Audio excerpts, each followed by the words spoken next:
Hello, my dear students and friends. My name is Ankur Nalgunwar. In this segment, we are discussing previous year JEE problems. Everyone tells us that problems of JEE Advanced are too difficult and need too much work.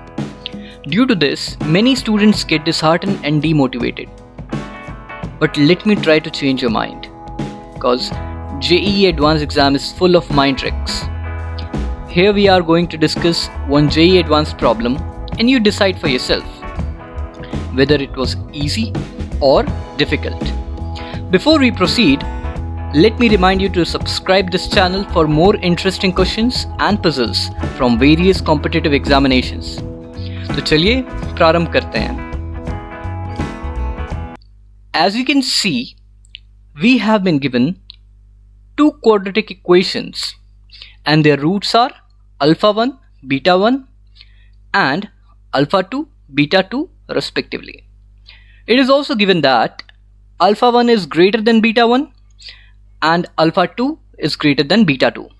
We have to find the sum of alpha 1 and beta 2.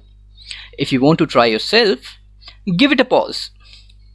We will proceed now. So here we have a quadratic equation with a trigonometric ratio inside it. How's that?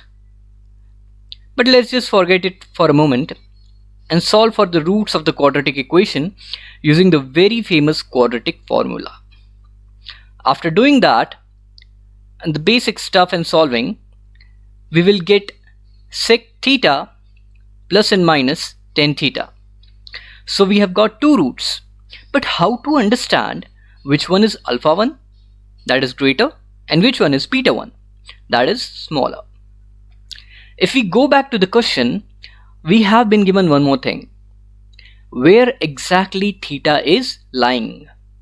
So as you can see, it is lying between negative pi by 6 to negative pi by 12. So if you remember the basic concepts, our theta lies in the fourth quadrant. The quadrant in which only cosine and secant are positive. Let's come back to where we left. In these roots, we have sec theta, which will be positive, and tan theta, which will be negative. Yes, you're right. So first one, here we have sec theta plus tan theta. First one is sum of a positive value and a negative value. Second one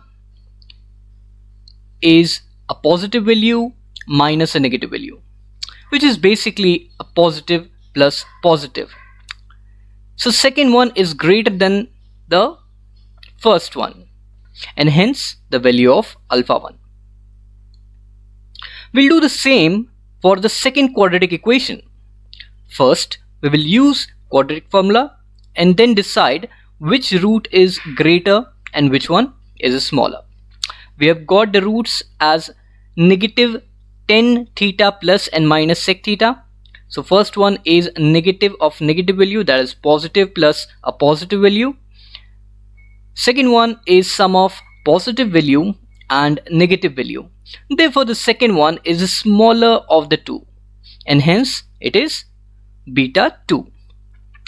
Now let's do the sum of alpha 1 and beta 2, which is coming as, let's just solve it, negative of 2 tan theta, right? So from the question, it is the third option. Guys, if you understood this problem, if you like this video, give it a thumbs up. I hope you found this problem easy. Meanwhile, keep yourself motivated. We'll do the rest in next.